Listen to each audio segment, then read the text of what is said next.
Welcome to the Selectmen's Meeting Tuesday, September 19th, 2023.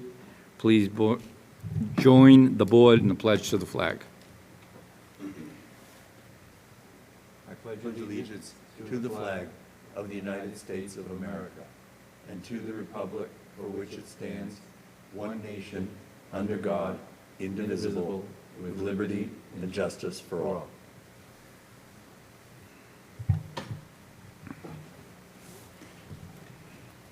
Anthony? Pursuant to Chapter 2 of the Acts of 2023, an act relative to extending certain COVID-19 measures adopted during the state of emergency, signed into law on March 29th, 2023. This meeting is conducted via remote means and in person. Members of the public who wish to watch the meeting may do so in the following manner. Tune into PAC TV government cable access channels, Comcast Channel 15. That is going to be changing to Channel 9, effective September 21st, 2023, and Verizon Channel 47, and watch the meeting as it is aired live, or watch the meeting live via the PAC TV's website, pactv.org. Members of the public who wish to participate in the meeting may do so in the following manner. In person at the Great Hall on the second floor of Plymouth Town Hall, 26 Court Street, and also a remote option via a Zoom link on the agenda that is located on the Town of Plymouth's website in the Agenda and Minutes Center. Mr. Chairman. Thank you. The Select Board will hold an executive session pursuant to Massachusetts General Laws, Chapter 30A, Section 21A, Clause 6, to consider the purchase, exchange, lease, or value of real property if the chair declares that an open meeting may have a detrimental effect on the negotiating position of the public body. Holtec International, Pilgrim Power Plant, value of real property, 158 Center Hill Road, lease.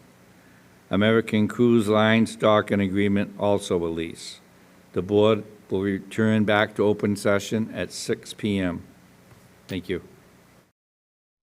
Meeting, and we've been in executive session, and now we are returning to open session.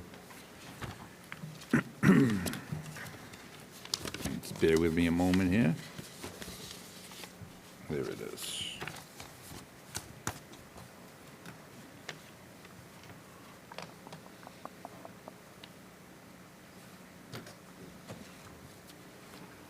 The first order of business will be a public hearing, the transfer of an annual wine and malt general license from Obco Incorporated, doing business as Longhouse Axe Throwing, 46 Main Street, Joseph O'Brien, manager, to Longhouse Axe Throwing LLC, doing business as Longhouse Axe Throwing, 46 Main Street, Mark Holmes, manager.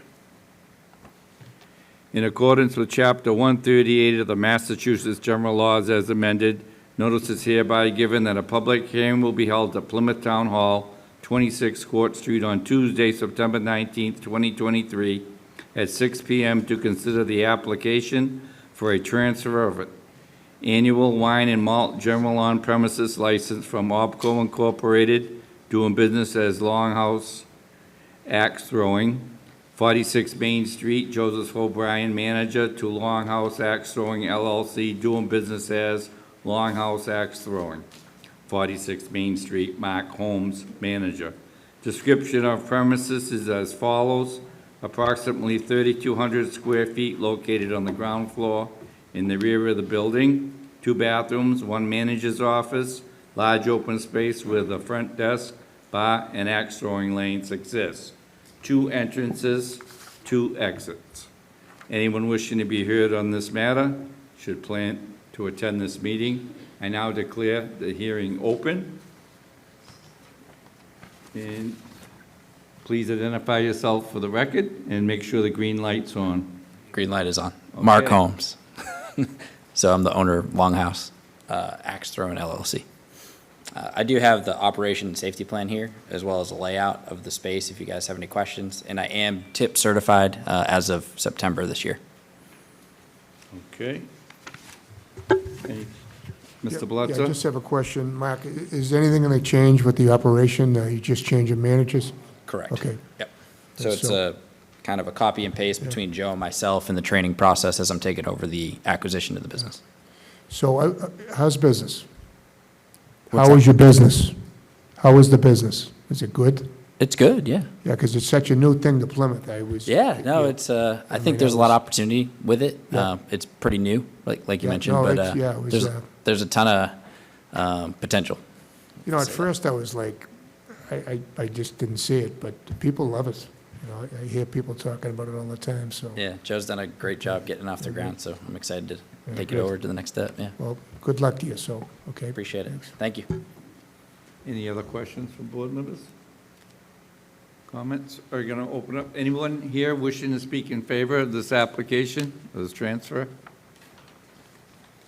Anyone online? No? Anyone wishing to speak in opposition to this application? Nothing online? I'll bring it back to the board. Make the motion to approve. Second. Motion by Mr. Blitzer, second by Mr. Helm. Discussion? Mr. Blitzer? I vote yes. Mr. Helm? Yes. Mr. Canty? Yes. Mr. Mahoney? Yes. And myself, yes. Thank you. Thank you. Appreciate it.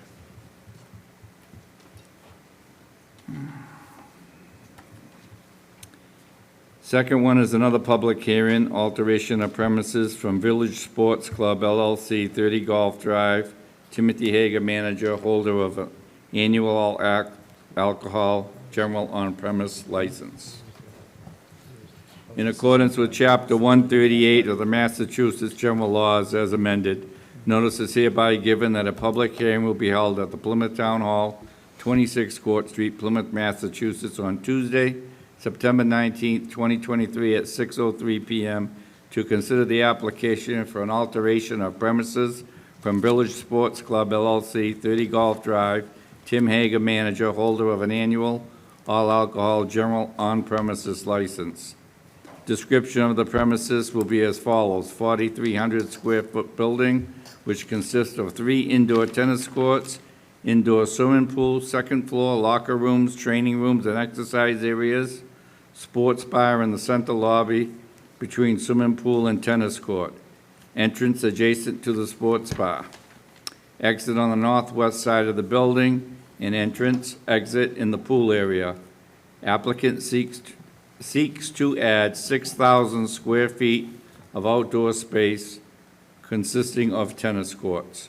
Anyone wishing to be heard on this matter should plan to attend this meeting. And now declare this hearing open. And please identify yourself for the record and be sure the green light's on. Okay, green light is on. Good evening, Chairman, members of the board. Elizabeth Pisano from Upton, Connell, and Devlin on behalf of the licensee Village Sports Club. With me tonight is Timothy, the manager of record at the sports club, and Mike Columba in the back there, the owner. He's also with us tonight.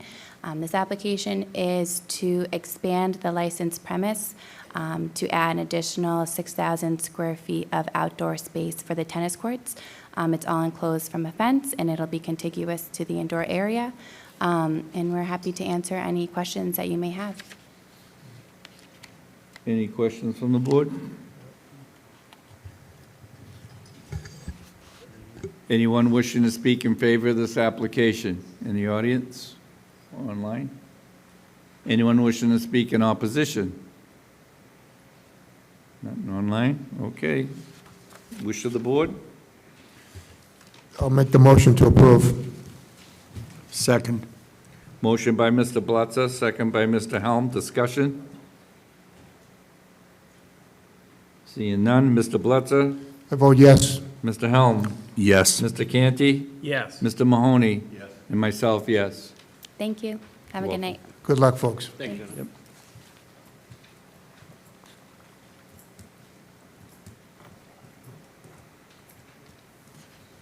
Any questions under the licenses?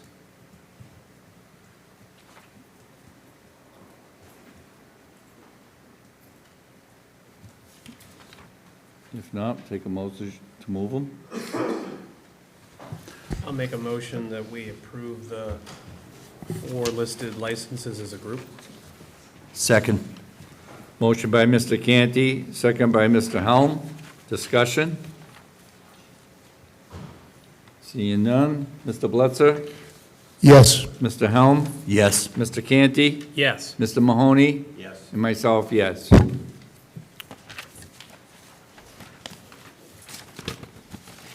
We have 9 administrative notes. Questions or comments? Does the board wish to move them as a group or separate or, Mr. Chairman? yes?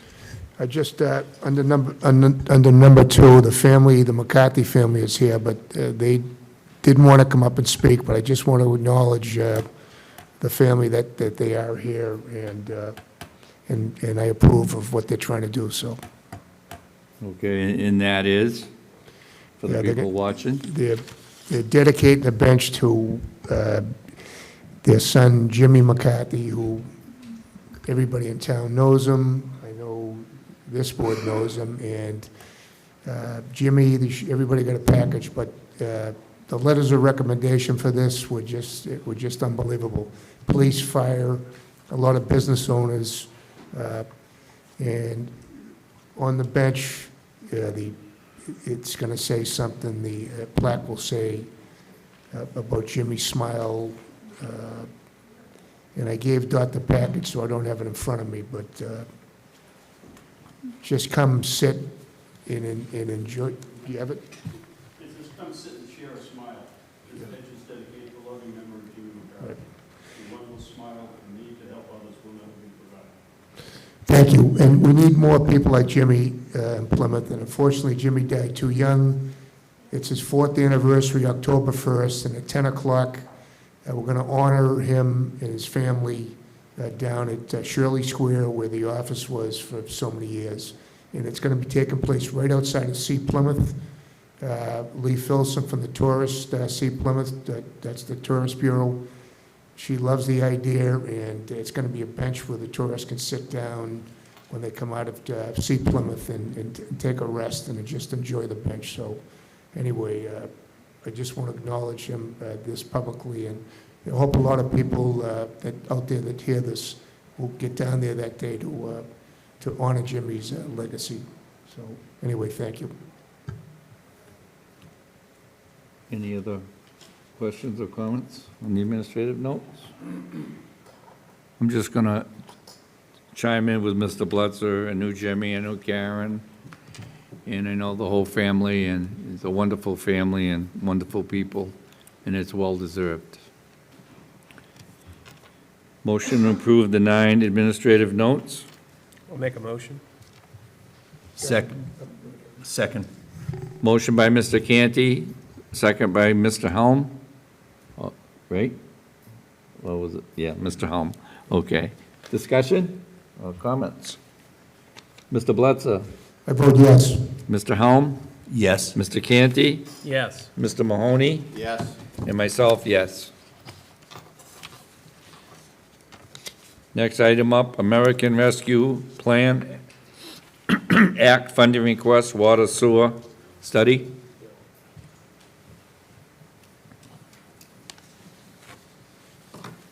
Good evening, Mr. Chairman, members of the board.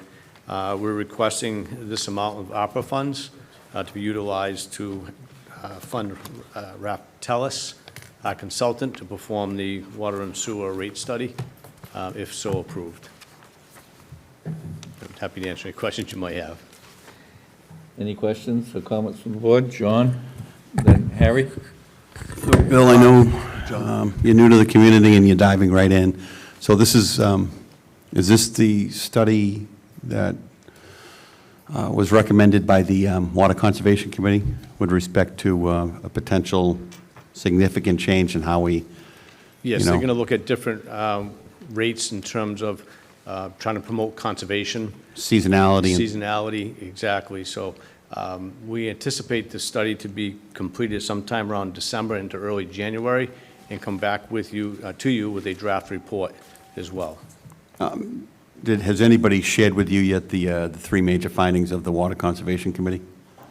I have not seen Okay, it. all right. We'll make sure that Mr. Brindisi's here. So Derek, I don't know if you have a copy or we just get the three major recommendations of the Water Conservation Committee along to Bill. Peter's up on the screen, John, too. Oh, okay. Yeah, I know Peter has it, but that's something you should have. It's not complicated. And what kind of a time frame do we have with respect to getting the results in of this study? Again, we're looking towards the end of December into early January. I think the schedule that was presented to us had the work starting in September. So with this contract, we're a few weeks, beyond the beginning of September, and it had a completion date of end of December. So I would expect this to be closer towards late January. Okay, all right, thank you. And Mr. Gordon is participating by Zoom if you have any specific questions for Peter.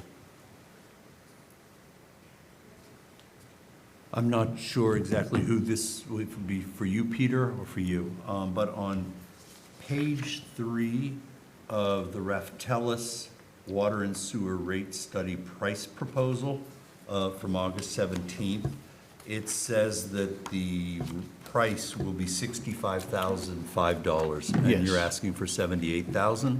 What's happened? Yes, what we did is we added a 20% contingency in the event that something were to change. We didn't want to tie our hands to the exact number that the bid came in. At this point, our expectation is the $65,005 is what the contract value is, but we're also looking at, there's always potential for additional costs. So we wanted to add, I believe, a 20% contingency to that number.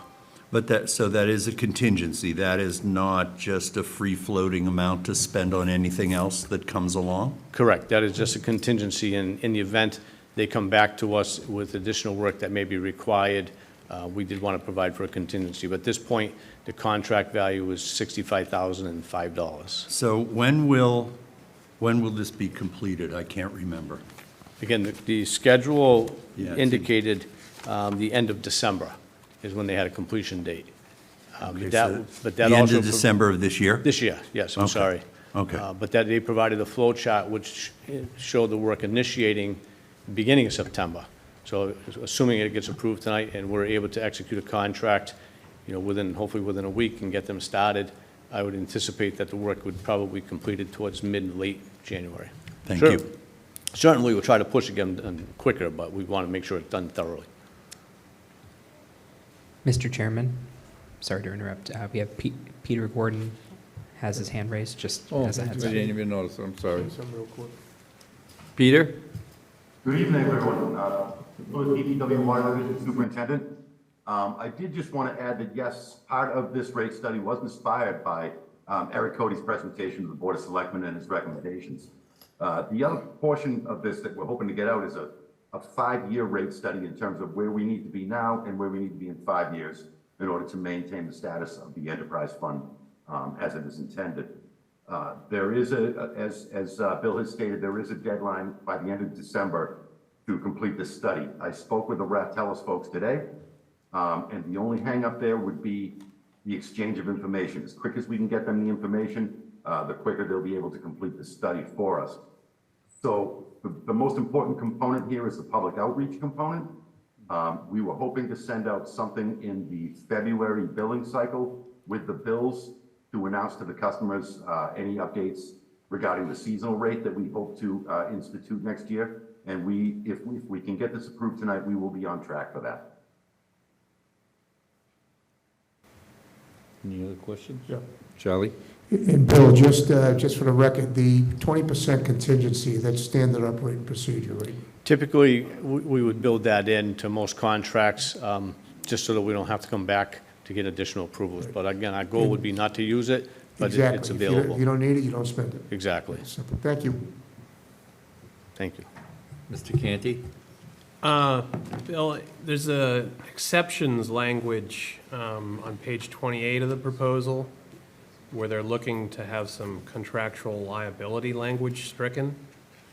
Why do they want that stricken, and why would we want to assent to the striking of that language? I would have to defer to legal counsel on whether or not they feel that is appropriate. So before we execute the contract, we'll reach out to legal counsel to make sure they're agreeable to it. Okay. Does he have his hand up again, or is that from? Oh, okay, all right.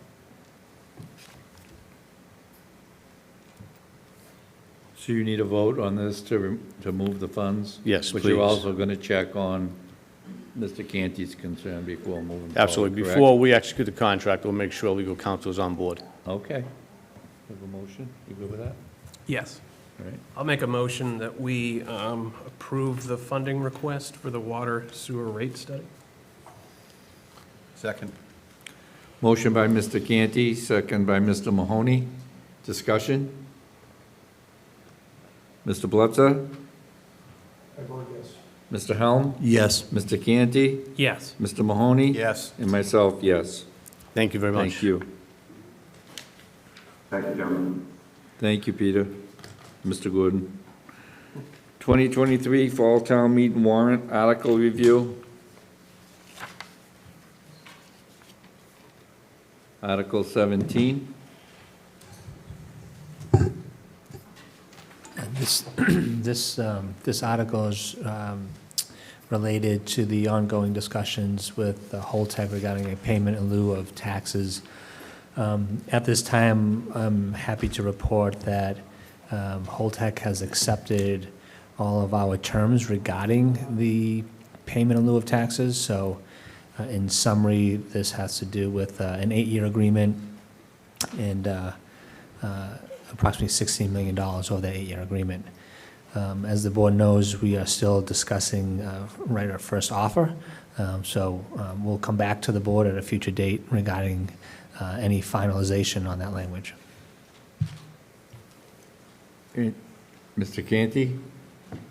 So Derek, do we need to vote to include the warrant article in the language, even though we're still working out on the details, I assume?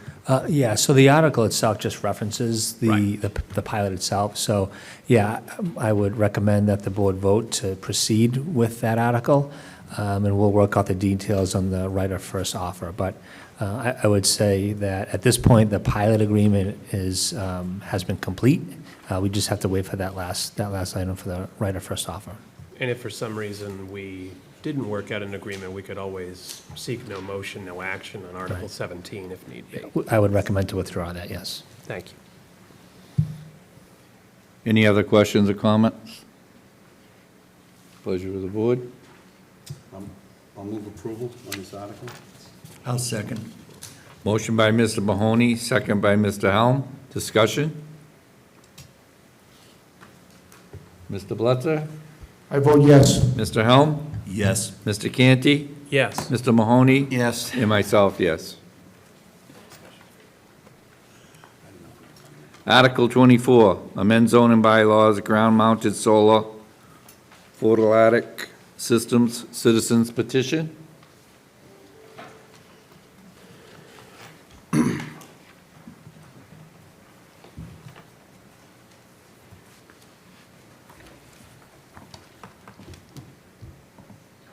Good evening, gentlemen. My name is Attorney Timothy Angley. I'm here to speak for Article 24 for the citizens who have brought forth this petition. Can I assume that you are familiar with our proposal? Or would you like a copy of the abbreviated version of it? Does anyone need a copy? No. Okay. Thank you, though. So we are looking to do is amend Section 207-11, the ground-mounted solar photovoltaic systems. We want to make a couple of changes. First up being that we would like to expand the financial surety section of the bylaw that would include ground-mounted systems such as this that are exceed 8 feet. In addition to the current requirement of anything over 2 megawatts, 8 feet above grade, and that we were looking to exclude any ground mounting systems that would cover a parking lot. That was the financial surety section. When it comes to other requirements, notification, we're looking to expand the footage that you need, the square footage, or sorry, the distance that you need to inform personnel, homeowners, from 300 to 700. The current standard for zoning bylaws is 300-foot notification of abutters as to what needs to be, that they need to be notified that there's a project. We'd like to increase it to 700 feet because of the nature of these installations. They have quite a sight line that people from more than 300 feet away can easily see. And so we think that everyone should be, or more people should be included in being notified and have a chance to come and speak their opinion on the project. In addition, the following sections are all additional sections to the bylaw. We would like to define what a view shed is.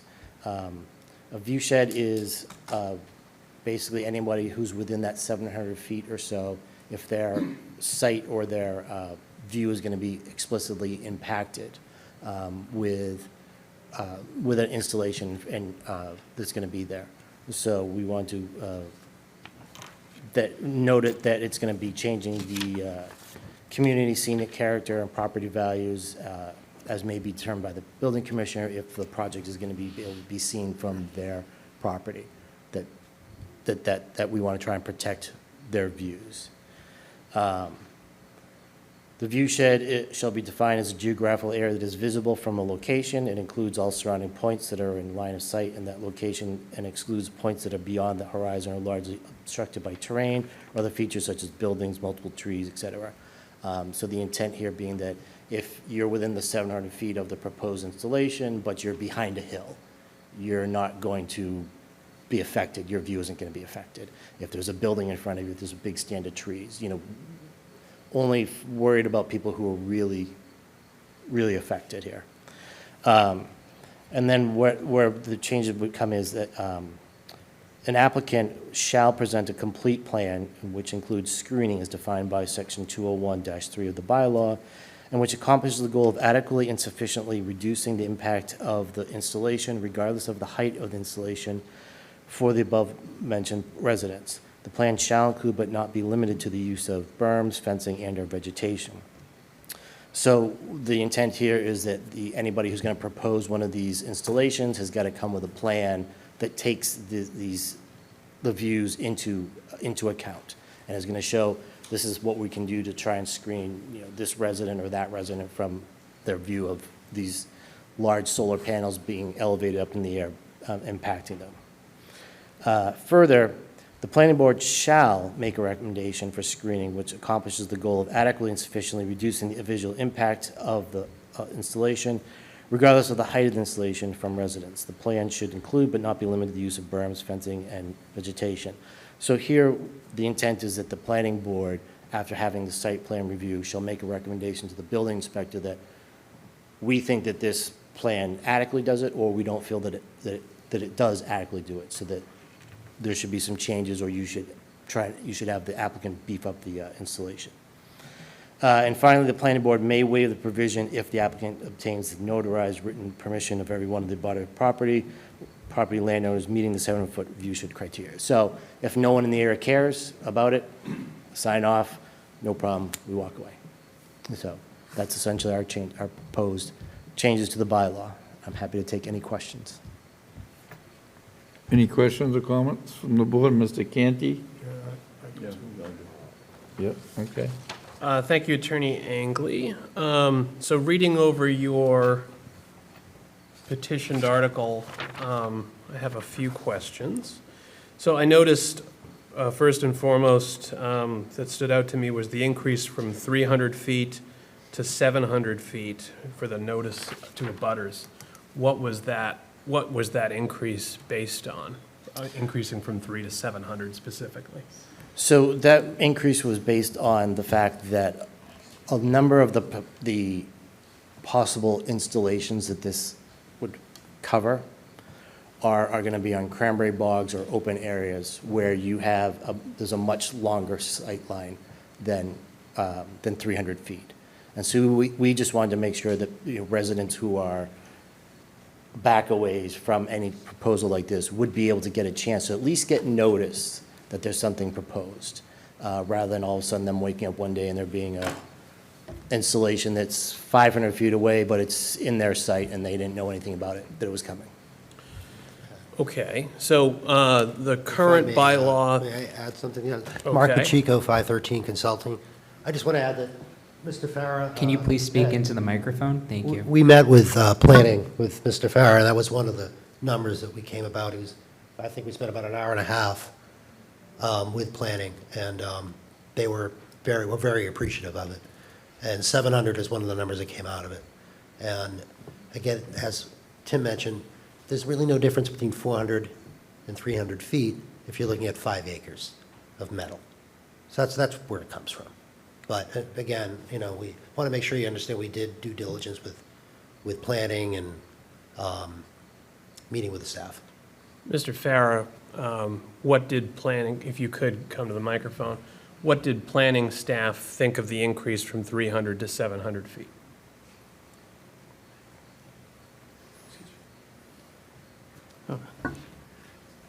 Good evening, members of the board. We did have a conversation with the petitioner. However, staff didn't provide any actual numeric value or distance. The 300 feet actually is part of MGL Chapter 40A, Section 11, which states 300 feet of notification. So other than conservation, which there's a 100-foot notification for notice of intent, RDAs, and NREDs, the state standard is 300 feet. Petitioner wants to increase, would like to see an increase up to 700 feet based on a project that staff reviewed a few years ago, and it is on a cranberry bog. When you have homes surrounding a cranberry bog, you're going to see it. There's really no way to screen a project that's in the middle of a cranberry bog. So while staff doesn't have an opinion either way, discussion was made. However, the 700-foot was something that the petitioner had presented. Thank you, Mr. Farah. Thank you. So, as Mr. Farah alluded to, the 300 feet is contained in Mass General Law, Chapter 40A, Section 11. I'd also, for the petitioner, for Mr. Angley, Massachusetts General Law, Chapter 40, Chapter 40A, Section 3 reads in part, "No zoning ordinance or bylaw shall prohibit or unreasonably regulate the installation of solar energy systems or the building of structures that facilitate the collection of solar energy except where necessary to protect the public health, safety, or welfare." So my concern, I remember when this bylaw was first passed through town meeting, I was on the Advisory and Finance Committee at the time, but when it was presented to us by planning staff, there was concern about reaching too far in our regulations, because if we unreasonably regulated, then our bylaw could be stricken down. The current bylaw and your proposed amendment contains no severability language. So if it were to be stricken down, that would leave the town of Plymouth with no zoning bylaw in relation to solar. And that is exactly why we passed a solar bylaw in the first place, was to prevent, we already had a couple that were in process at that time, and we wanted to stop them from popping around the entire community without any regulation. So I guess I'm concerned about going from 300 to 700 when the 300 is taken from state law. Are you aware of the provisions of Chapter 48, Section 3, and what justification do you have for this not being an unreasonable regulation, given that? I don't think that this is an unreasonable regulation, because all this is asking is that people up to 700 feet be notified that there's a proposal. I think that also under the home rule provisions that have been recently put forward, we can use the state 300-foot as a baseline and expand it to whatever we feel as a town would be reasonable. So in the area where this bylaw would mostly kick in, you're looking at views of well over 1,000 feet easily. So the visual impact and the spirit of our bylaw, which is to preserve the community, nature, et cetera, of the the neighborhood, a further increase in the requirement that you send a letter to an owner that you want to build a project doesn't seem like any sort of attempt to constructively prohibit the project.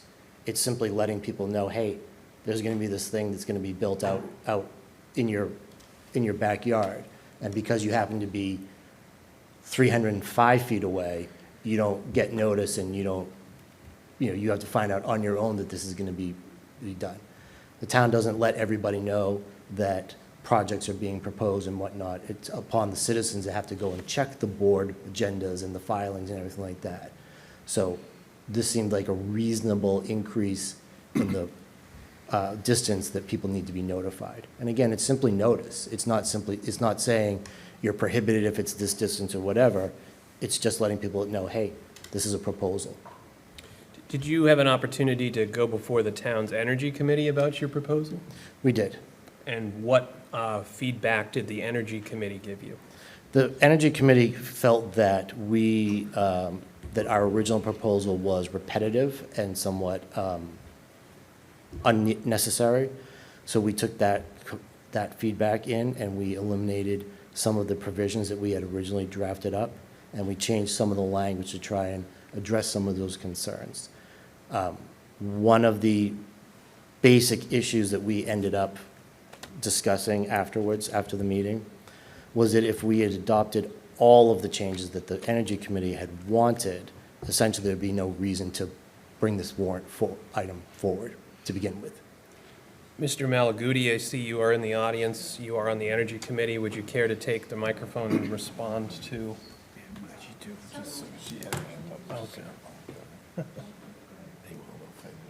Okay. So, Mr. Malaguti, we were just told from the petitioner that they onboarded some of the feedback that your committee gave them. I'm curious what your thoughts on that are and any of the other thoughts of the Energy Committee on this article. So he is correct. He did actually bring Everett Malaguti, Precinct 2, and a member of the Energy Committee. So he did actually come to the Energy Committee at our August 2nd meeting before the deadline for the warrants were closed, and just gave us an overview of what the article language was. And the temperature of the Energy Committee was basically that the majority of the language within the petitioned article was arbitrary and already was redundant language to what was already included in the original bylaw. So we actually asked, when we gave the recommendations, for him to come back at our next meeting. The August 16th meeting came and went. He did not attend. He followed the exact language that was presented to the Energy Committee at the August 2nd meeting with no changes. And I can state that there were no changes because I read the actual language online after the warrants were posted on the A&F and finance pages on the website. So the actual changes that were stated were never made at all. So the committee basically stated that the language for the 700 feet was arbitrary. One, because, and after the actual meeting, I looked at other towns' languages. There's none that have any odd number that basically pops out. They're basically state guidelines, and if there are some, they're basically within like historic areas that they have certain larger restrictions on it, but not just general ones that cover an entire municipality. Also, the language for view shed was seen as arbitrary, as that no one is guaranteed a view. It's basically by you are, a view can change, weather dependent, the owners of land surrounding you, that anything can change. A view is not guaranteed unless you are the owner of all that property that you gain for the actual view. And also height determines that too. If you're on a hill and the project is in a valley, you are going to most likely look beyond it unless you're actually adding a canopy over it, so it blinds you from actually seeing it. The redundant language was basically the view, was not the view, was the natural features and screening and all that stuff. That's already contained within the bylaw, and that's actually part of the actual zoning bylaw that exists, and we reference that within this section of the zoning bylaw, and this is what the definitions are for buffering, screening, natural vegetation, and so on. So those were the actual things that were stated were changed, but were never changed in that the Energy Committee voted at the August 16th meeting to not support the article since the petitioner never returned, as was asked, and submitted the actual language that was presented at the August 2nd meeting without any revisions made by the committee. And that is all I have to say unless there are any other questions. Thank you. Thank you, Mr. Malaguti. I see Ms. Burgess is also on the Energy Committee and also in the audience. Is there anything you would like to add from the Energy Committee perspective? Oh, you do want to speak? I chair the Energy Committee, but at that meeting when we took the vote, we had a unanimous vote to not support. And we had asked Everett to draw up our language that we would have for that. So that's why Eric presented. Thank you. Appreciate it. Not Eric, Everett. I recognize. Thank you. Mr. Chairman, Mr. Bledsoe? you all done, Mr. Cantor? Yes, that's my last question. I don't think this is an unreasonable request at all. This is a request for notice. And I don't think, because I think a reasonable business would honor this request. First time I drove down Black Cat Road, which is what we're talking about. And by the way, this is a citizen's petition. The citizens down there are upset about this, and I understand why. Because the first time I drove down there, years ago, I thought it was one of the most beautiful things I've ever seen, the cranberry bogs driving through there. It was absolutely beautiful. It was stunning. And I couldn't believe I had never been down there. And I drive by exit 5, the old exit 5, and I look at that, and all I can think of when I drove down there the other day, I looked at it and seeing something like that down there, how that will change that whole neighborhood. And I'm all for alternative energy, and Mr. Farah knows that. I'm all for it. And we need alternative energy. But I think we need to do it right. We need to protect our neighborhoods.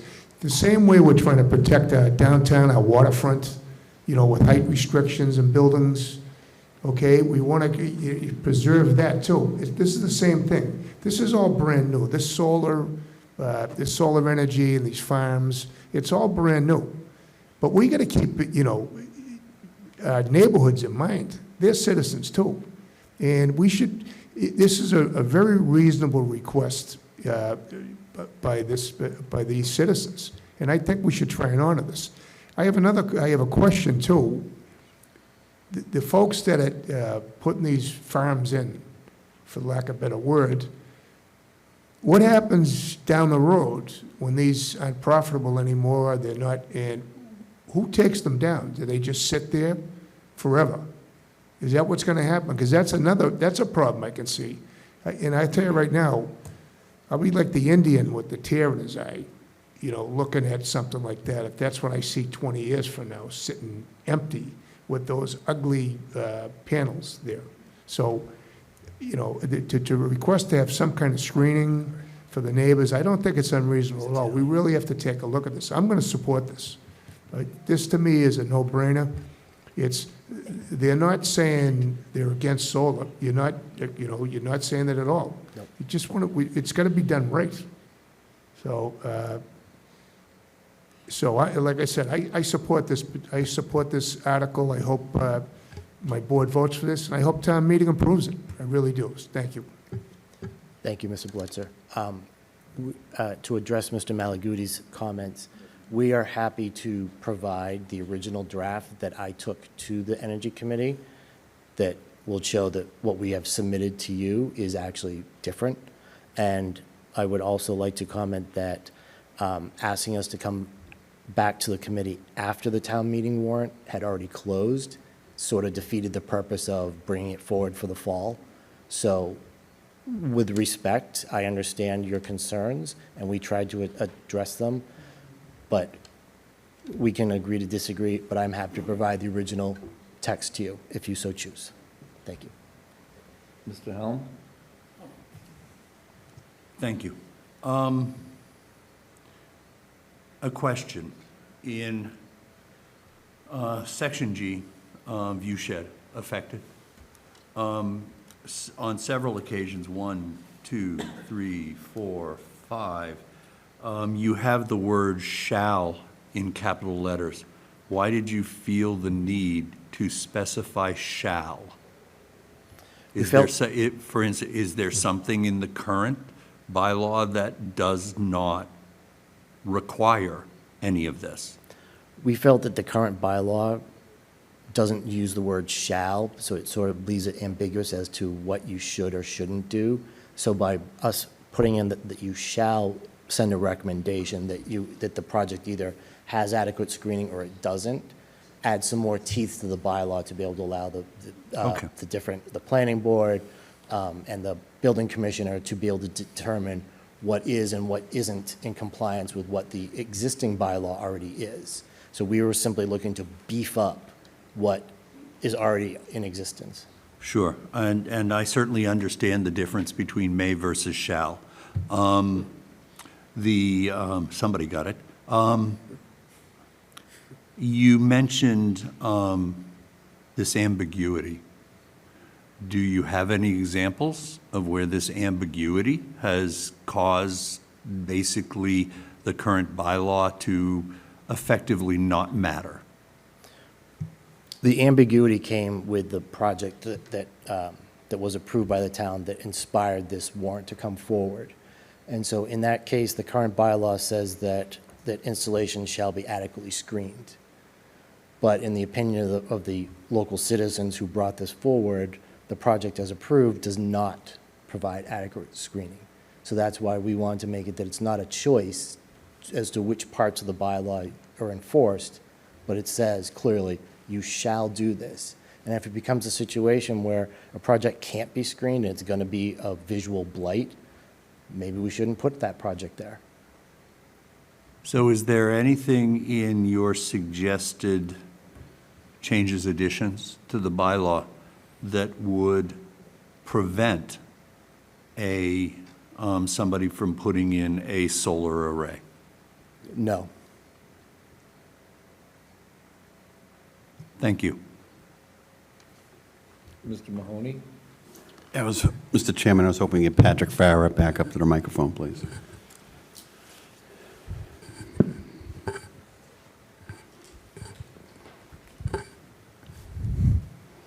Patrick, I was hoping off the top of your head, maybe you can run off some statistics. Do you know how many of these ground-mounted solar facilities we have in the community? Yeah, I think we have 14. What's the largest one by acreage? And do you know off the top of your head how many are surpass 2 megawatts? Yes, so we have, I'm going to put my thinking cap on here. Do we have one in Cedarville that's 30 We to have about 35 acres? 14. We have 14, I believe, ground-mounted solar projects, ranging from very small few panels up to over 5 megawatts, consisting of over 40 acres. What I'd like to say, if I may, through the board, a couple observations. One, with regard to this project, which I did review, this is part of the state incentive for farms, or for farmers, through the dual-use solar initiative. And what that does is it allows farmers to have these type of systems installed on active agricultural land, so they can still harvest crops underneath, they can still use it for grazing, and so on. This allows farmers to make some income so they don't lose their farm. The changes, again, I don't have an opinion on this. However, the town should be careful going before the AG with this language that it may come back to bite us. I'm just saying that. Also, with another provision regarding the at least 2 megawatts, which we already have, where you have to have a financial surety bond, or 8 feet, at least 8 feet above grade. Just want to give the board this thought, and that is a small residential unit that, let's say, is shaded on the ground, but maybe 15 feet up, adhering to the 35-foot height limitation. If one was to put up, or a family was to have a unit put up on a pole that's maybe 10, 12, 14 feet high, they would then have to also provide a surety bond, even for a small system. And again, that surety bond is determined by the building commissioner, and we don't know what that's going to cost. And that may be impactful. Okay, Patrick, last question. Any of these projects that have been executed in this community since you've been around, have any of them where the owner has walked away, gone bankrupt, and they have basically gone fallow where they sit there doing nothing, or we have to Not to my knowledge. Not yet, but that's Right. possible. Right, and there are a couple few of the larger systems that do have a surety bond in place. And if the audience doesn't know, the town's not in the business to go onto private property to remove systems. What we do, this is just to compel compliance. Right. All right, so I'd have one more question for the town manager. So Mr. Farrar is representing, he referenced the AG. So you have a citizen petitioned article here, and maybe I'm wrong, but this is how I understand it. If it gets through our local Congress, and it gets into the hand of our state delegation, they take that baton and they try to get it through Beacon Hill. But it has to pass some legal hurdles up there. Am I wrong? This is a bylaw change, so it goes to the AG's office. It doesn't go through the legislative body. Okay. So the AG is going to look at it, it's either going to pass muster or it's not. And if it doesn't pass muster, they're going to communicate They're gonna that to kick it us. back to And us. everything's status quo, correct? That's correct, right? They would send it back to us. Okay, thank you. If I could address Mr. Farrar's comment about the state incentive, the SMART program.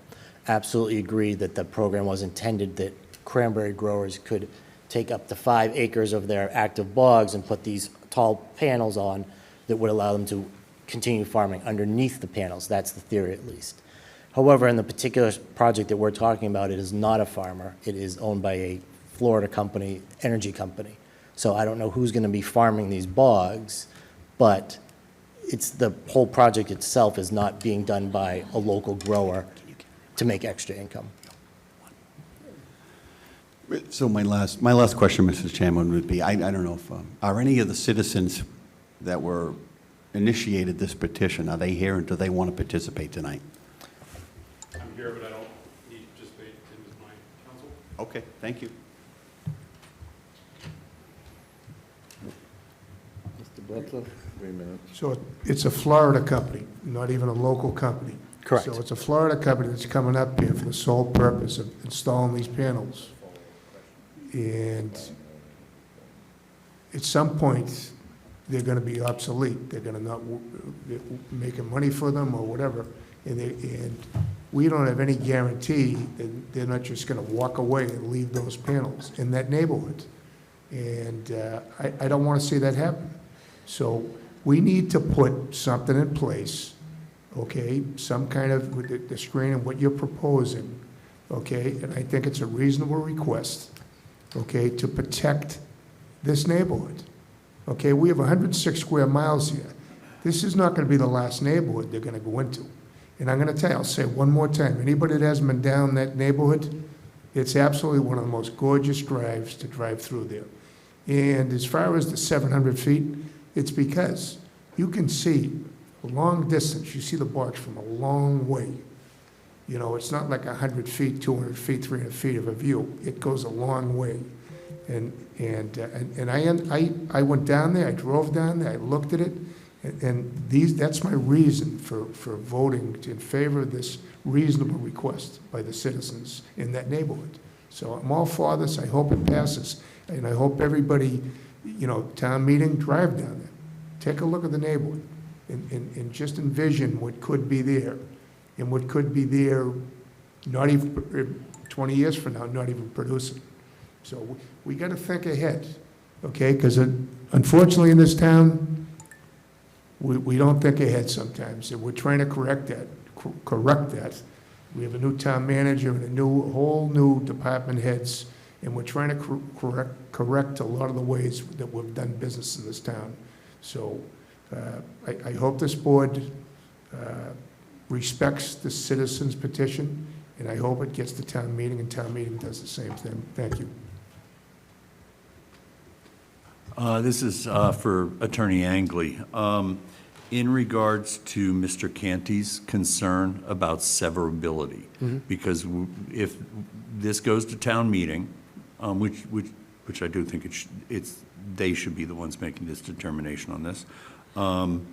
If they pass it as a bylaw and the Attorney General rejects it because they do not feel that it fits into those several categories of qualifications, what is your answer to Mr. Canty's question about severability? If these proposed changes to the existing bylaw are found to be not to pass muster by the Attorney General, then our existing bylaw would be unaffected. These changes would simply not go into effect. They could come back, we could try and rework it, we could try and work it, but this would not eliminate or remove the existing bylaw. Simply the changes would not go into effect. Any other questions or comments from the board? Wish of the board? Move approval. I'll second it. Motion by Mr. Mahoney, second by Mr. Blitzer. Discussion? Mr. Canty and then Mr. Mahoney. Thank you, Mr. Chairman. So my concerns about this bylaw, and procedurally speaking, this is citizens' petition, so no matter how we vote, it's going to go before town meeting. This is just about whether we're recommending town meeting approve it or not. I am going to vote against recommending that we approve it. I'm going to do so because I believe every step of the review process should be independent and should be issue their opinion and not defer to another body's, another agency's review of the materials. That's the whole point of having multiple steps in this process, and I intend to participate in that portion of that. So in regards to severability, my concern there with reaching too far, so this bylaw change, if it's approved by town meeting, would go to the AG's office before it's passed into law. But then, if it's challenged, it's not going to go before the AG's office, it's going to go before a court. And legal books are full of statutes that were stricken down by courts. And if a statute is stricken down by a court without a severability clause in it, then the whole statute gets stricken down. That's why you put in severability clauses, so that if a court finds a particular clause or subclause of a statute or regulation to be violating public policy, constitutional, illegal, then you only have to strike down that particular section. But this is an all or nothing type thing because there isn't a severability clause in the original bylaw or in the amendment. And I think that because the current bylaw clearly uses pre-existing state language for the 300 feet, because they've taken that from another section of Mass General Laws, they did that because of this unreasonable regulation restriction. And my concern, I agree, I wouldn't want an array to have to look at that all the time either. So I agree that we should have a solar bylaw, and that's why we passed it originally. My concern is that if we put this in and it's challenged and it's stricken down, then until we can pass another bylaw and one that would pass muster, the town would be without a solar bylaw for a period of time. And a zoning bylaw change that would be in response to that, any solar bylaw project that was started before the new bylaw was put into place would be grandfathered in. So you could, by trying to overreach here, we could be opening the town up to problems later. And I sympathize with the abutters for the project that brought this about. I sympathize with anybody that is living near a place that has one of these that they is changing the character of that area that they live in. But the state has made clear that there's certain things we can do and certain things we cannot. And the town has to operate within the confines of the state because we have a devolved form of authority from the state. And we can't do things that the state says we can't do. And I'm concerned that this is overreaching for those reasons and the reasons that I articulated earlier, as well as I do credit the testimony of the Energy Committee that their suggestions were not taken into account. And I think if we have an Energy Committee, we should be listening to them. That's the whole point of having them. So for those two reasons, primarily, and any of the other reasons stated by my colleagues, I will be voting against this particular petition, against recommending it to town meeting for approval.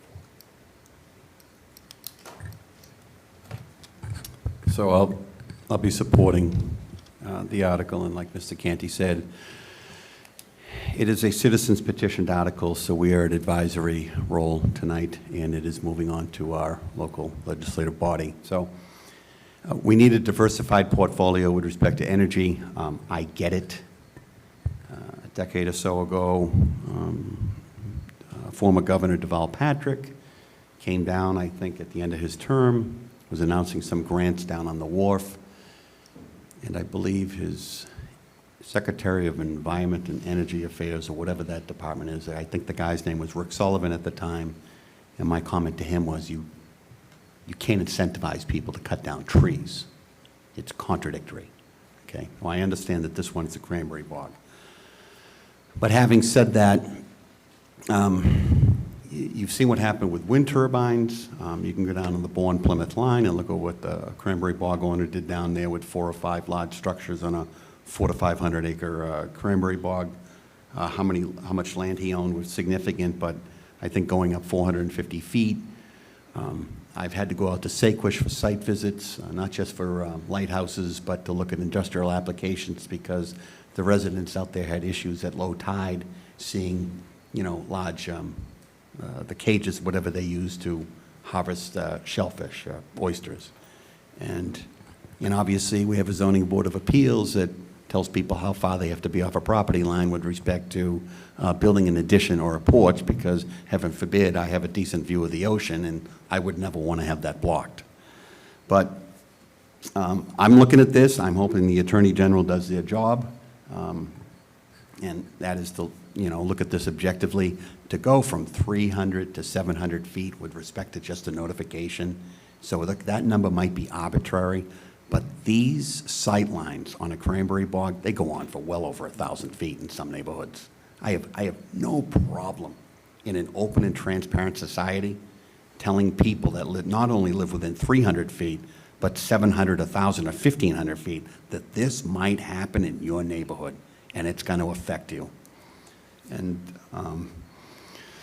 so that's one of the reasons why I support this, and I wish you gentlemen the best on town meeting floor.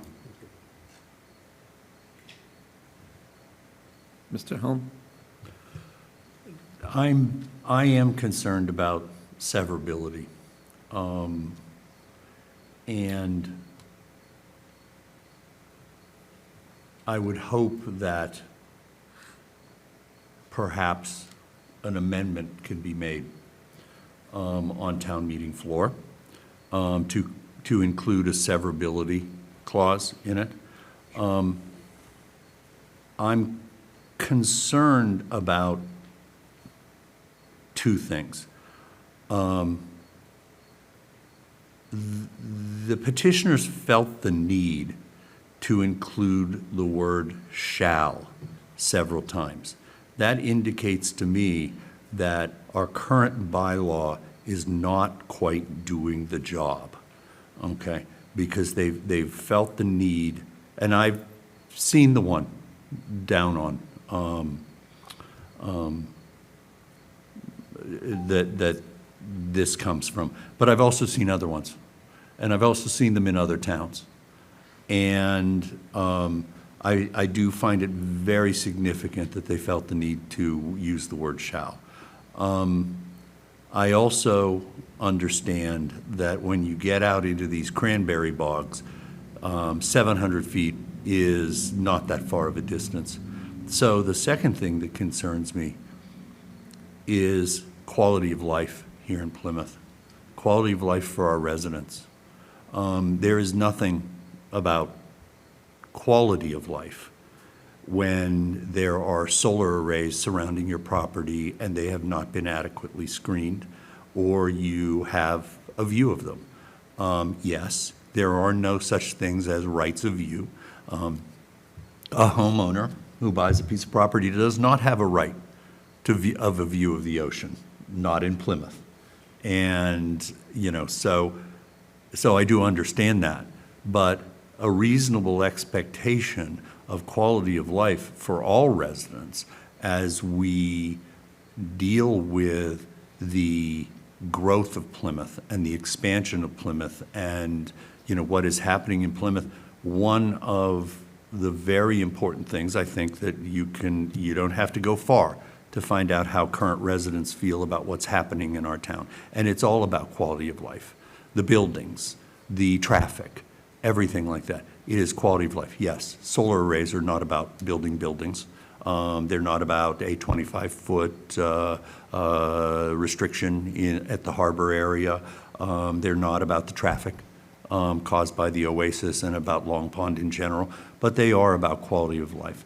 And so for those two reasons, and hoping, and I don't usually vote yes on something, hoping that something will happen, hoping that a severability clause is that somebody motions that amendment and that the town moderator is made aware that there is going to be that amendment, by the way.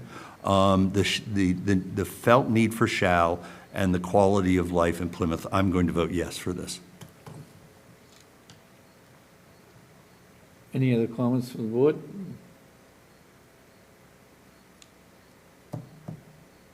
Okay, then we had a lot of comments there. Did we do the motion and the, we did? Yeah. Okay, and what was that? A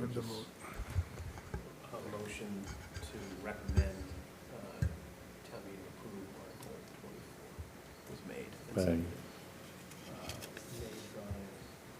Made by John. Seconded by Harry. Charlie. And seconded by Charlie. Okay. Alrighty. Mr. Blitzer? I vote yes. Mr. Helm? Yes. Mr. Canty? No. Mr. Mahoney? Yes. And myself, no.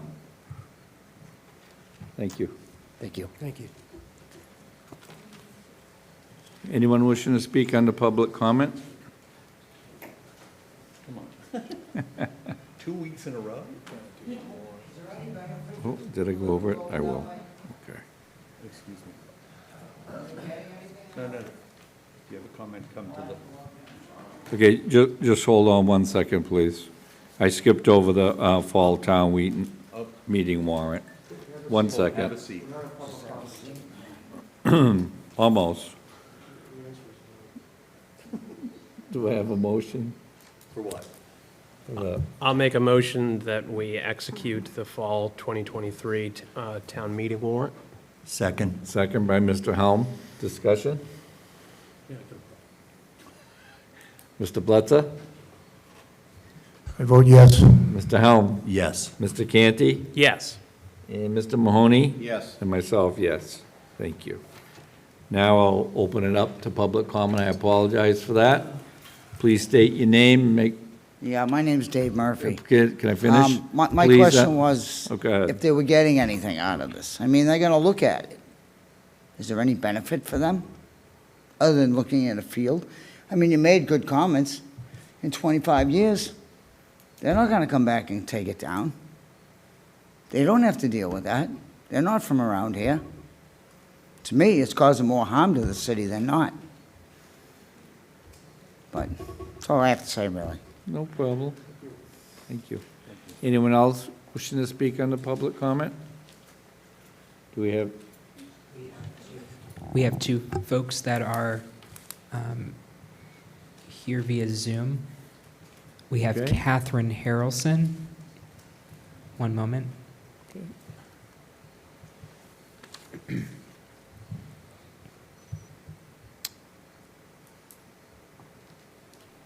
Catherine, you're able to unmute yourself. Feel free.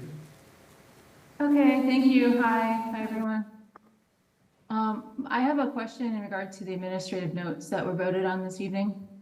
Oh, excuse me. My name is Catherine Harrelson. I'm with Community Land and Water Coalition out of Plymouth, Massachusetts. A question in regards to administrative notes number 5, 6, and 7. It's a 3-part question. The question was, what's the general process that Plymouth used to decide to decline to exercise the first refusal to purchase these 3 lots? They seem like a pretty substantial amount of land, and so I'm curious what the decision-making process was on that to decline the first refusal. The second part is, were other boards in Plymouth involved in this decision, or will they be involved? And was there any, or will there be any public notice of this decision?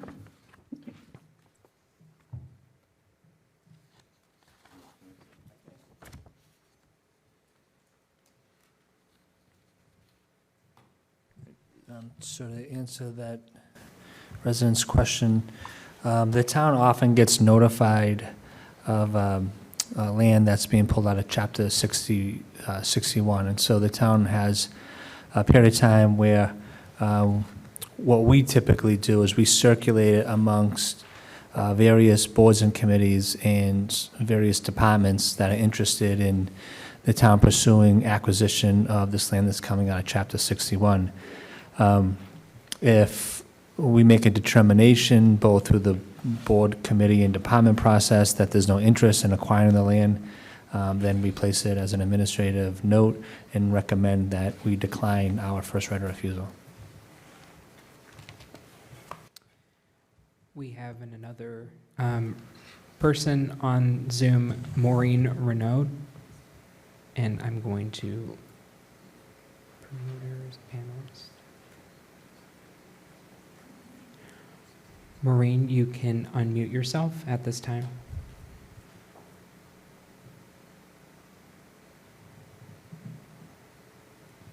Maureen, you can unmute yourself.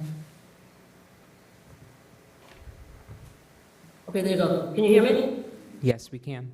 Okay, I am so sorry. I was at the end of the last article, and I just wanted to thank everybody for this discussion. It was a great one. I appreciate it. And, you know, we're going to be the change if this works, and thank you. Mr. Chairman, that is everyone that has their hands raised for public comment via Zoom. Okay. Thank you. No one in here will speak on a public comment. Okay. Town Manager's report, Mr. Brandisi. Okay, a few items here to talk about this evening. First item I'd like to bring to the board's attention, this coming Thursday, so in 2 days, Senator Moran will be here in town at 10 a.m. We believe it's going to be on the town green. Senator Moran will be presenting to the town $70,000. This was an earmark that came through the budget process for FY24. This $70,000 will be used to help offset the costs of the planning board's master planning process. So anyone who's interested in attending, feel free to join us again at 10 a.m. this coming Thursday. Just a quick update on the storm. So as you know, there wasn't much of a storm. Okay. But that being said, as you last March, through David Gould's office, we completed the $2 million beach nourishment program over at Long Beach. And although there wasn't a lot of surf and heavy winds, that the Long Beach nourishment program did hold up well. And so we're going to continue to provide additional dollars in the years to come to provide more nourishment to Long Beach. So again, it worked out very well this past storm. As far as Stevens Field, this Thursday and Friday, the DPW will be on site and will start demolition of the 2 structures. So you will see active work beginning the end of this week, and then we'll be moving forward with the contractor who's starting to mobilize on that site. The Commissioner of Inspectional Services continues to broaden our online permitting process through OpenGov. In the next couple weeks, we'll be onboarding the DPW permitting process, such as water and sewer, things of that nature. So again, we continue to build our infrastructure as far as doing businesses online. Pre-construction meeting took place for the Management Pressure Zone Water Main Project. We're expecting to break ground sometime in mid-October. As you may ask, we certainly will notify all the residents in the area who will be affected. We'll put this on social media, we'll put this on the website, and any other place we can get this message out. And we also have reverse 911. We are working on the reverse 911, so yes, we will, that'll be a good test case Oh, of yeah. how that works. Yep. Yep. We actually had that conversation this morning, Mr. Chairman. Another item that came up last week, and I wanted to just report back to the board that we're doing a lot of work on the streetlights issue that has kind of plagued this community. So we had a meeting with folks from the Energy Committee. Many of them were here today. I think they've left. And we talked about the best way to kind of get at this issue. And so before we meet with Eversource, we want to do a survey of the number of streetlights that are out and that are broken, so we have some data to have that conversation. So just yesterday, Mr. Sinesi, working with Mr. Young, they built a component into a see-click-fix aspect of online reporting, where the residents can now report streetlights that are inoperable. And so that just went live today, and we've already had 7 cases reported of inoperable streetlights. So that information was pushed via the website, encouraging folks to use this online portal to report streetlights. So if it's anything like the pothole process, where there was actually one resident who drove around town and identified all the potholes, we're hoping we have a similar response with folks in the community helping us identify streetlights that are out. Once we have that data, we'll sit down with Eversource and we will explain to them our need for those streetlights to be fixed. And those conversations may lead into acquisition conversations. So we'll report back, but this is going to take some time. We met with the Plymouth Retirement Group yesterday, and we announced the medical assistance program, which we plan to roll out in the next month or so. So as you may recall, the medical assistance program is geared mostly towards retirees, where we're setting up an online system where active employees can donate a sum of money, could be $1 a week, for example, into this medical assistance program, and then those dollars will be used to assist our retirees who are, as we all know, are on fixed costs, to help maybe pay for their deductibles or a copay, things of that nature. So, and that came out of the negotiations that took place with during the health insurance. So that's moving forward. We hope to have that thing launched again in the next couple of months. And then I will talk about this over the course of the next couple of weeks, but just as a reminder, the Economic Development Foundation, under the leadership of Steve Cole, is planning their second Blue Future Conference. That will begin on October 16th. There'll be a networking event that evening. So it's already sold out from what I'm told, and so we're expecting a big turnout for this year's conference.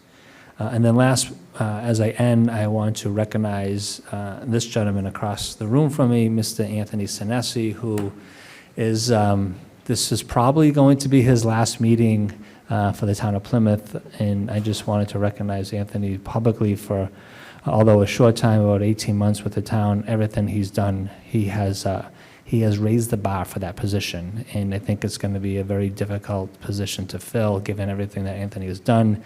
I mean, let's be honest, Anthony was the chief architect behind this new website.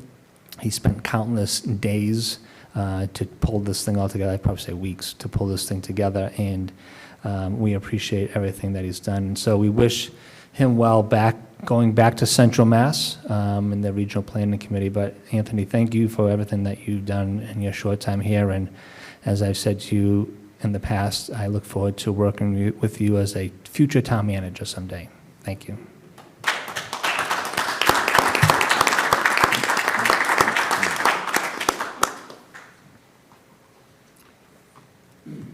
Select Board, open discussion. Anybody have anything on the new business? Mr. Chairman, I do. We got an email today, I don't know if anybody got a chance to read it. It was from a woman, has two businesses down on the waterfront, down near the Plymouth Rock area, and her businesses have been subject to amplified music from a gentleman that doesn't have a permit. And, you know, as everybody knows, that you have to have a permit to have amplified music. In fact, we issued one tonight. So I called her, I saw that she left her number, I called her, and I told her we'd get back to her. And we have to do something about that. So the remedy would be somebody's gonna have to speak to that gentleman and let him know that he can't do what he's doing. And he's on public property, and obviously, you know, I don't want to see somebody get arrested, but he's just going to cease and desist what he's doing, because he's not, and that's the reason why we have permits. You know, the abutters are always talked to, obviously, they're not enjoying his music, so he can't do it, but again, I'm glad she's got two businesses. I'm glad, and I know they've been in business for, or at least the businesses have been there for at least 30 years that I know of. So we have to take notice of that, and we have to do something about it. I think we have to do something immediately, so. And the weather's good, so I'm sure we're going to see him in the next few days. And I hope that, I'm going to reach out probably tomorrow, but I hope she'll, how should she proceed with this issue? Police, you know? No. I need your guidance. We've been notified. We can follow up tomorrow. Okay, Yep. you'll follow up? Yes, Okay, we will. perfect, Yep. good. Thank you. Mr. Mahoney? So, Anthony, I know you were only here for a brief time, but echoing what the town manager said, your work has been, you know, exemplary, and especially with respect to the website. So, great job there, and I'm sure the board will do everything in our power to have a meeting next week, but that's, you know, that might not happen. And having said that, I hope that the town manager has an easier time replacing you than Belichick did with Brady, okay? All right, so I took last Thursday off, and I joined Mr. Gould and Mr. Brindisi, and we got into I think it was an Explorer, and we went out to Saquish. Had to drive up Route 3, through Duxbury, over the Powder Point Bridge, and we went out and looked at a lighthouse. And I'm guessing that it's easier to maintain a lighthouse that is on land as opposed to one that is in the middle of the ocean. But I would tell you that this open house was well attended. There was some other people there interested in, you know, the federal government is going to divest themselves of this property, which includes a wooden lighthouse, which is phenomenal, and approximately 8 acres with a cliff that is quickly eroding. So I do know that there was, so the last thing I want to do is take on a lighthouse, even on land. Me too, John. That's not my intention. I do know that a nonprofit had reached out to us, and myself and Mr. Brindisi instructed Mr. Gould to make contact with that nonprofit and see what their intentions were.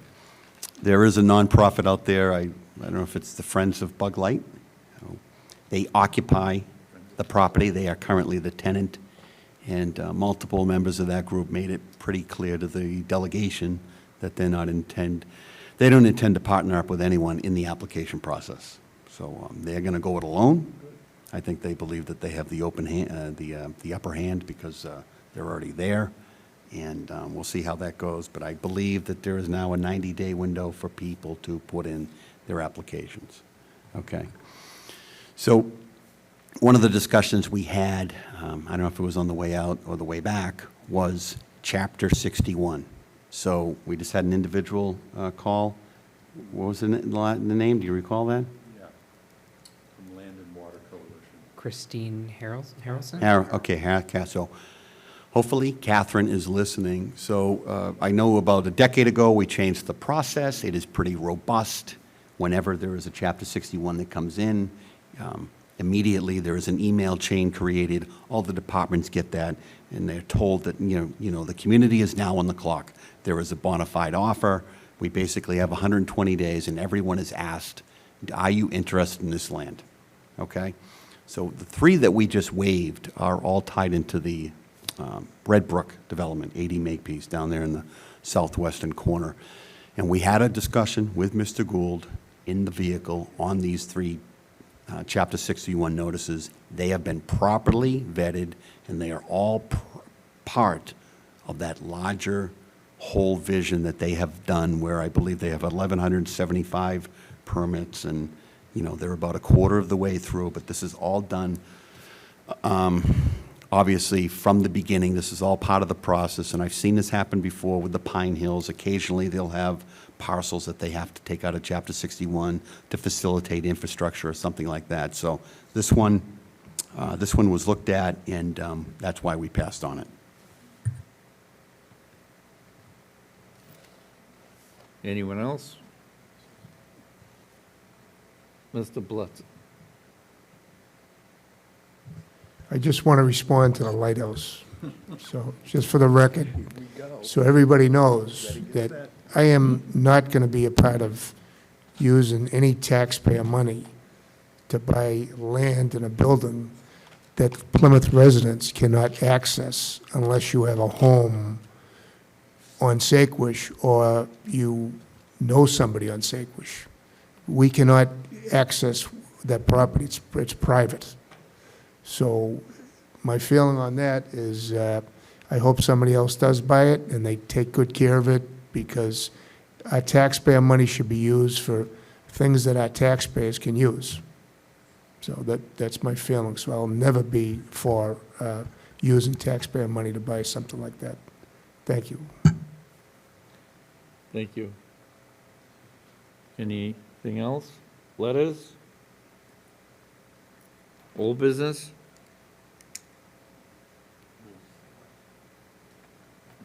Come on up.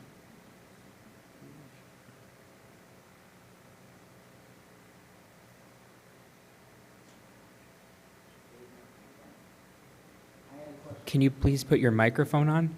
Excuse me? Please put your microphone on. Oh, yeah. Oh, there you go. I didn't know that. Look at that. I'm trying to find out if somebody has an issue, when is that allowed to be brought up? What? What are you talking about? Public comment. I don't know anything how this runs. Okay. There's an issue with Pine Hills Cemetery. There was a notice put out, I think, 2 weeks ago, and they put tags on everybody's stone about saying they're going to remove stones or shells or anything extra that's put out. And I don't find that, like, I have a stone from my wife being, when I passed, she passed away, before I had her actual tombstone put in. Now, this sits right in front of her tombstone. It doesn't affect anything. I don't have, like, extra stuff laying around. And they're telling me they're going to rip it out or pull it out and throw it away. I have a problem with that. And I know several other people that do.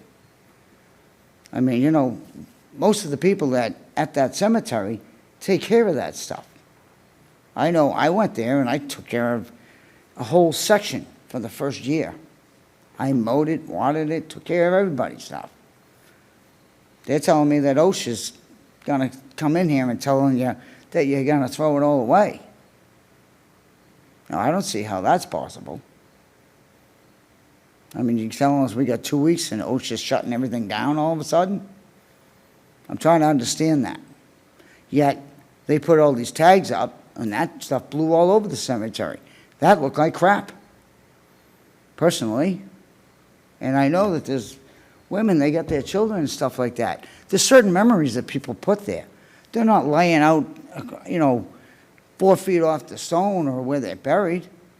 So I'm trying to understand. I mean, you're making threats of OSHA coming in and saying that they're going to throw it all away.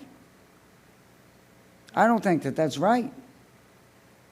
If they don't want to mow the lawn, or there's an issue, come to us. But don't put a sign up and say, this is your alternative. We're going to throw it away. I don't think that's right. There's a lot of people over there that have children there. Their own children. I can't even imagine burying a child. So you got something that's important to them. And it's right by their stone. Because they're saying, well, the wind's going to pick it up and blow it away. Please, you know that's a lie. I mean, how would you feel if your child was over there and you had something personal that hasn't been blown around the yard for the last 6 years? All of a sudden, now it is? I'm trying to understand that. But I mean, I get stuff there that doesn't blow around. It's not in the way of being mowed. I'm not asking them to, like, you know, I get it. I get flowers. Most people have flowers there. I have a little bin that has beautiful flowers in it, and they're there all the time. You know, and that doesn't affect anything. They don't want to throw that away. But a little prayer thing I have up against the stone that's beside that, or actually behind it, they want to throw that away. I don't understand. And I know there's other questions here this young lady over here has. With the tree, what was that? Do you want to come up, please? I'm sorry, you know, I mean. Well, you know, that's what we have public comment for, not at the end of the meeting.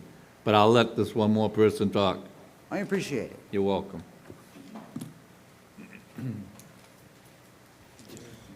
Good evening to the board and the town manager. My name is Patricia Swinney, and I've been a resident in Plymouth all my life.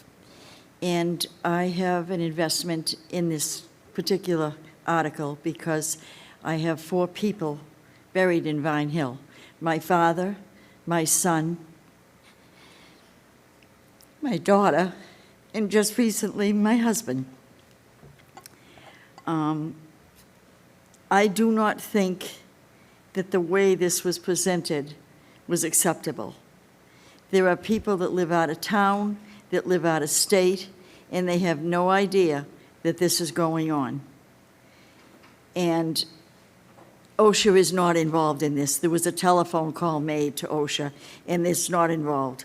All they care about is the way the people that mow and work there use the equipment, and if they wear goggles, which I've never seen anybody wear goggles.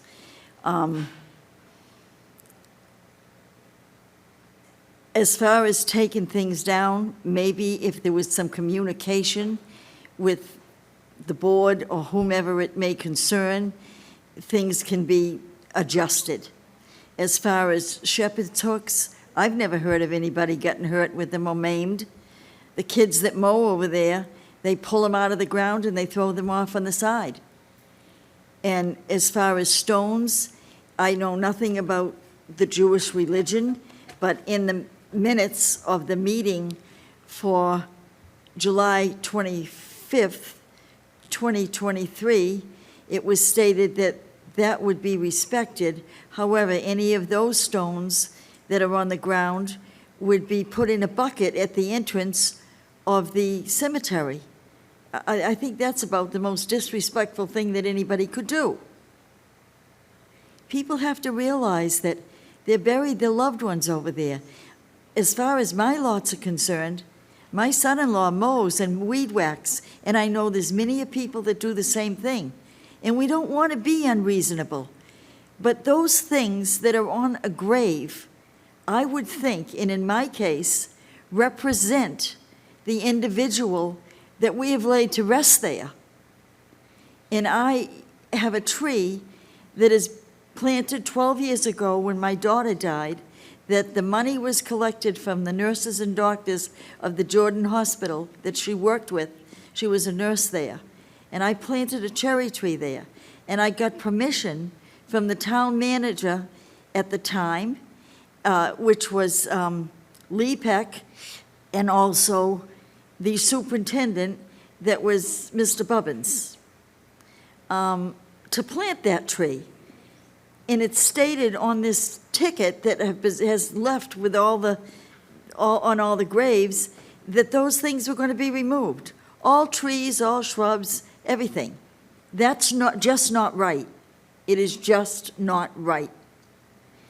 And I just ask this Board of Selectmen, who I know the chairman, and I've dealt with him before, and he's been very reasonable, to please reconsider and give these people time to acknowledge the fact that these things might be taken off, and maybe to have some negotiation with the citizens of this town and beyond, because they don't even know about this. So what are they going to do, come down in 6 months or at Christmas time and find all this stuff gone? It's not right. It's not right. And I'm not a public speaker, and I thank you for your time, and I apologize if I'm not speaking the way I should, but I'm doing the best I can under the circumstances. And I just ask the board to please reconsider their judgment of the 25th of July.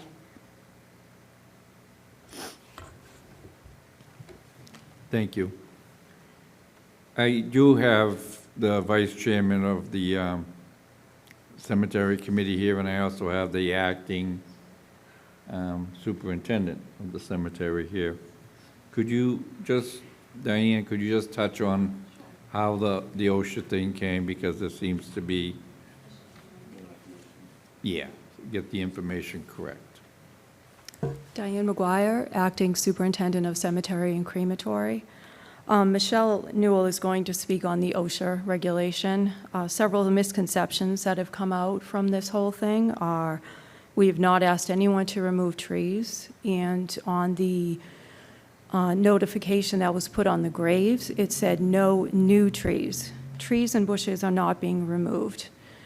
What we have asked to be removed are shepherd's hooks. We consider those to be unsafe.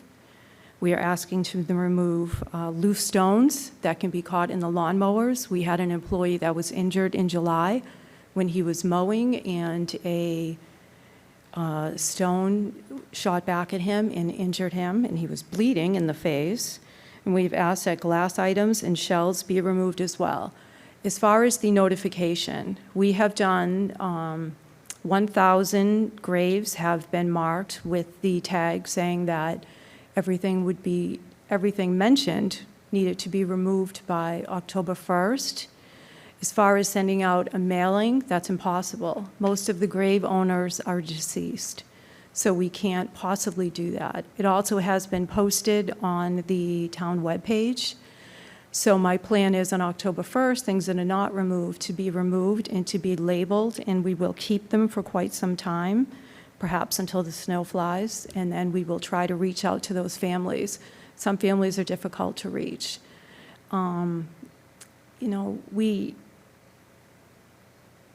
We've put a lot of thought into this. This isn't something that we just suddenly said, okay, let's make a mess out of this. No. There's too many things in the cemeteries that are unsafe. The town has a responsibility to maintain a safe space. The feedback from the public actually has been mixed. 25% have not voiced an opinion. Another 25% have stated that they do not want any changes. 25 have already removed said items. And finally, 25% feel that it is a positive move for the cemetery to remove these items.